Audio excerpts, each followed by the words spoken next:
आप सभी लोग। हमारा नेक्स्ट टॉपिक है विद्युत अपघटनीय विलयनों का चालकत्व। लेकिन इसमें हमें कुछ परिभाषाएं समझनी पड़ेंगी जिसका आज हम चर्चा करने वाले हैं। तो ये पॉइंट समझने से पहले इसके परिभाषाओं की चर्चा कर लेते हैं। जिससे पहली परिभाषा है विद्युतीय प्रतिरोध। हम एक एक करके बारी बारी से देखेंगे। मेनली इस टॉपिक में जो आज हम सीखने वाले हैं उसमें से एग्जाम में मोस्टली हमारे वहाँ एमसीक्यू पूछे जाते हैं।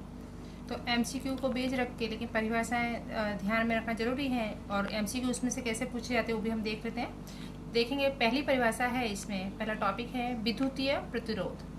विद्युतीय प्रतिरोध किसे कहते हैं? तो किसी भी वस्तु का विद्युतीय प्रतिरोध उसकी लंबाई L के समानुपाती और अनुप्रस्थ काट के क्षेत्रफल A के व्यस्त अनुपाती होता है। That means R proportional to L upon A। R is equal to rho L upon A। Rho Greek वह शब्द है जिसको हम यहाँ पर समानुपाती स्थिरांक के रूप में लेंगे, जिसको हम प्रतिरोधकता के रूप में आगे पढ़ने वाले हैं। और ये जो R है प्रतिरोध, उसको किस में मापा जाता है? ओम में मापा जाता है, और इसे विस्टन ब्रिज नामक साधन से माप सकते हैं। 1 ओम बराबर होता है 1 किलोग्राम मीटर स्क्वायर, और 1 ओम मीटर बराबर 100 ओम सेंटीमीटर होता है, अथवा 1 ओम सेंटीमीटर पूछा जाए तो that is the 0.01 ohm metre. तो ये पॉइंट्स कुछ याद रखने हैं। जैसे कि इसमें क्वेश्चन एमसीक्यू में ऐसा पूछ दिया कि उसके अनुप्रस्थ काट के क्षेत्रफल, लंबाई L और प्रतिरोध के बीच निम्न में से कौन सा संबंध सही है? तो that is R is equal to rho L upon A या R proportional to L upon A। इस तरह का एमसीक्यू बेस इसमें बन सकता है। नेक्स्ट पॉइंट पे जाते हैं। नेक्स्ट है प्रतिरोधकता। प्रतिरोधकता क्या है? तो पदार्थ की प्रतिरोधकता इकाई लंबाई दैट मीन्स 1 मीटर और अनुप्रस्थ काट का क्षेत्रफल 1 मीटर स्क्वायर हो ऐसे चालक का प्रतिरोध। दैट मीन्स वही चीज R proportional to L upon A हमने किया है आगे। R इज इक्वल टू क्या मिलता है? Rho L upon A। This is rho, जो ग्रीक शब्द मैंने बताया था। Rho is equal to R A upon A। ये हो गया आपका प्रतिरोधकता का सूत्र। इसे विशिष्ट प्रतिरोध के रूप में भी जाना जाता है, और प्रतिरोधकता की इकाई होती है ओम मीटर, और इसे ओम सेंटीमीटर भी हम यूज कर सकते हैं। ओके। नेक्स्ट पॉइंट है चालकता। प्रतिरोध R के व्यस्त को कहते हैं चालकता, और इसे संकेत में हम G से दर्शाते हैं। सिंपल से डेफिनेशन है बच्चों। G इज इक्वल टू क्या हो जाएगा? 1 अपॉन R। तो आपने फॉर्मूला भी रख देंगे A rho into L। You can write K A into L। 1 upon rho की जगह हमने K लिखा है। ये भी एक नई परिभाषा बन के आएगा आगे आपके लिए, तो इसको हम नेक्स्ट टॉपिक में देखेंगे। चालकता इक्वल टू क्या हो गया? 1 अपॉन प्रतिरोध या 1 अपॉन प्रतिरोधकता इंटू A अपॉन L। और चालकता G की इकाई होती है ओम इनवर्स। ओम के इनवर्स का उल्टा यानी मुंह, ओम का उल्टा मुंह, तो इसकी इकाई ले लेंगे ओम इनवर्स या मुंह। ओके। नेक्स्ट पॉइंट पे जाते हैं। नेक्स्ट है विशिष्ट चालकता। तो प्रतिरोधकता रो के व्यस्त को विशिष्ट चालकता कहते हैं। K is equal to 1 upon rho. यहाँ पे K यानी सिंपल K है, but this is the Greek word kappa. इसको हम कप्पा, और इसका ऐसा इकाई होती है सीमेंस मीटर इनवर्स, अथवा कभी कभी हम सीमेंस सेंटीमीटर इनवर्स भी यूज कर सकते हैं। तो 1 सीमेंस सेंटीमीटर इनवर्स बराबर क्या हो जाएगा?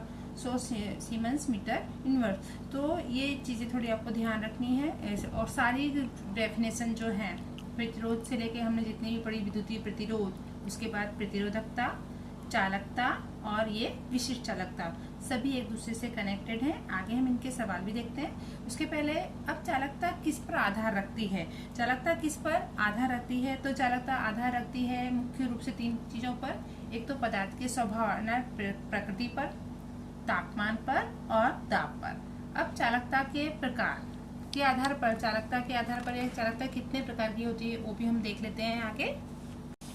अब चालकता के आधार पर पदार्थों को मुख्य रूप से 3 प्रकार में वर्गीकृत किया जा सकता है। चालक, दूसरा विद्युतरोधी, और तीसरा है अर्धचालक।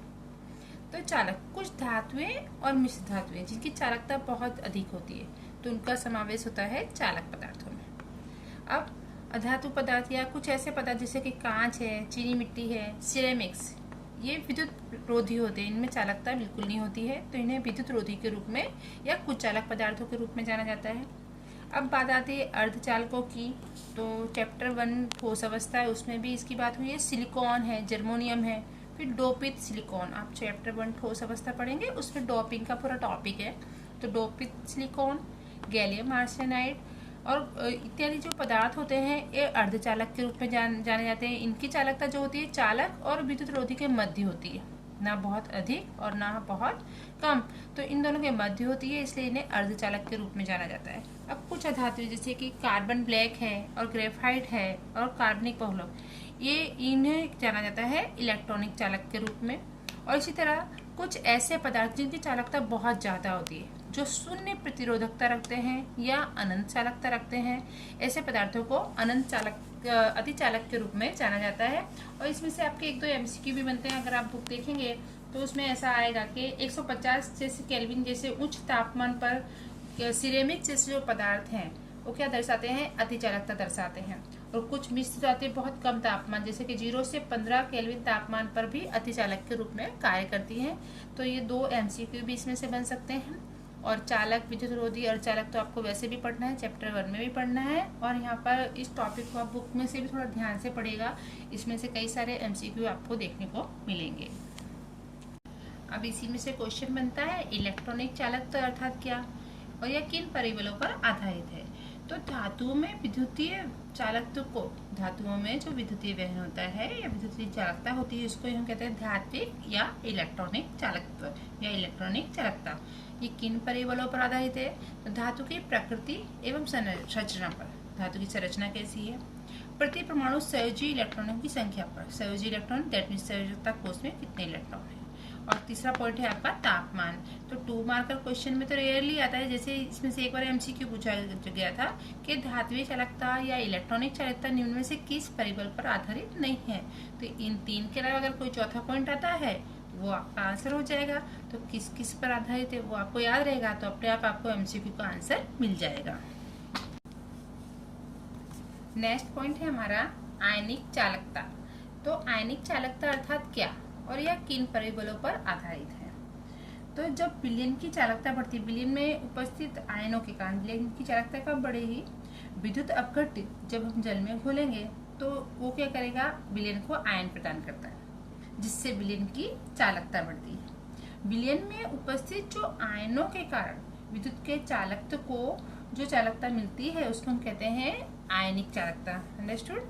आयनों के कारण अगर आप विलयन में विद्युत अपघट्य मिला रहे हो तो आयनों की संख्या बढ़ रही है। आयनों की संख्या बढ़ेगी तो किसके कारण, उसके कारण चालकता में भी वृद्धि हो रही है। तो जिसके कारण इसे हम क्या कहेंगे, आयनिक चालकता कहेंगे। और ये किन परिबलों पर आधार रखती है, तो इसमें 5 पॉइंट है। मिलाए गए विद्युत अपघट्य की प्रकृति दैट मीन्स स्वभाव कैसा है, उत्पन्न आयनों का आयतन और उनका विलायक योजन। तीसरा पॉइंट है विलायक की प्रकृति और उसकी श्यानता that is the viscosity. Next है विद्युत अपघट्य की सांद्रता, उसकी सांद्रता कितनी है। और नेक्स्ट है तापमान। अब ये तापमान वाला पॉइंट दोनों में कॉमन है।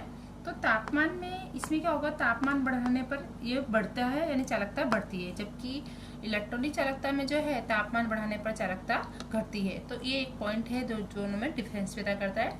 तो ये क्वेश्चन भी 2 मार्कर में या MCQ में पूछा जा सकता है, तो इसको भी आप उसी तरह से तैयार करेंगे। अब आता है नेक्स्ट पॉइंट सेल स्थिरांक। तो चालकता कोष में L/A हमने आगे फॉर्मूला देख चुके हैं। L/A को सेल स्थिरांक कहते हैं। तो जिसे संकेत में G स्टार से दर्शाएंगे तो G स्टार इक्वल टू हो जाएगा L/A। L क्या हो जाएगा, उसमें कोष के 2 ध्रुवों के बीच का अंतर और A हो जाएगा अनुप्रस्थ काट का क्षेत्रफल। अगर आपको अब सेल स्थिरांक का वैल्यू और प्रतिरोध R का वैल्यू पता हो तो उस पर से आप चालकता का मूल्य निम्न समीकरण द्वारा दे सकते हैं। तो K इक्वल टू हो जाता है सेल स्थिरांक upon R that is K equal to हो जाएगा आपका G star that means the cell स्थिरांक को आप प्रतिरोध से डिवाइड करोगे तो आपको चालकता का वैल्यू मिल जाएगा। आगे हम देख लेते हैं मोलर चालकता। नेक्स्ट पॉइंट आता है मोलर चालकता। तो मोलर चालकता किसे कहते हैं, तो एक ही विलायक में और समानता पर विभिन्न विद्युत अपघट्यों के विलयनों की चालकता में अंतर विघटन के फलस्वरूप बनने वाले आयनों के आवेश एवं यानी आयतन तथा उनकी सांद्रता या विभव प्रवणता पोटेंशियल ग्रेडियंट बोलते हैं, तो के अंतर्गत आयन के संचरण की सुविधा में भिन्नता होती है। जिसके कारण भौतिक रूप से एक से अधिक अर्थपूर्ण राशियों को परिभाषित करना पड़ता है, जिसे कहा जाता है मोलर चालकता या ग्राम अणु चालकता। और इसे संकेत में लैम्ब्डा एम से दर्शाते हैं। इसे सांकेतिक निरूपण देंगे तो K/C सीमेंस, उसका सीमेंस मीटर स्क्वायर, ये हम कैसे आएगा सीमेंस मीटर स्क्वायर के आधार पे। ये मोलर चालकता अगर हम इस पे 1000 से मल्टीप्लाई कर रहे हैं, 1000 इंटू K/C। सी के क्या है यहाँ पर चालकता, सी क्या है सांद्रता, और लैम्ब्डा एम ये ग्रीक लैम्ब्डा है, लैम्ब्डा एम मिलियन की मोलर चालकता। तो यहाँ पर के लिया गया सीमेंस मीटर यूनिवर्स, आगे इसकी इकाई हमने देखी थी। सी क्या है सांद्रता, मोल मीटर की घात -3। तो के की इसकी मोलर चालकता की इकाई क्या बन जाएगी, यहाँ से एक मीटर यूनिवर्स रुक जाएगा, तो ये बचा आपका siemens metre square mole inverse. यही इकाइयाँ अगर हम सेंटीमीटर में परिवर्तित करेंगे तो आपको मोलर चालकता की इकाई मिल जाएगी siemens centimetre square mole universe. तो इस टॉपिक में जितने भी आज हमने फॉर्मूले देखे हैं, सबके फॉर्मूले एक तो याद रखने हैं आपको, उसमें से MCQ आते हैं, उनके बीच संबंध क्या होता है, और सबकी इकाई खास, जैसे प्रतिरोधकता की इकाई क्या है, मोलर चालकता की इकाई क्या है। तो ये सारी इकाइयाँ आपको याद रखनी है। तो ये खास आपको याद रखना पड़ेगा। यहाँ पर मैंने siemens metre square mole inverse लिखना है, वही हमने आगे प्रूव किया हुआ है, siemens metre square mole universe.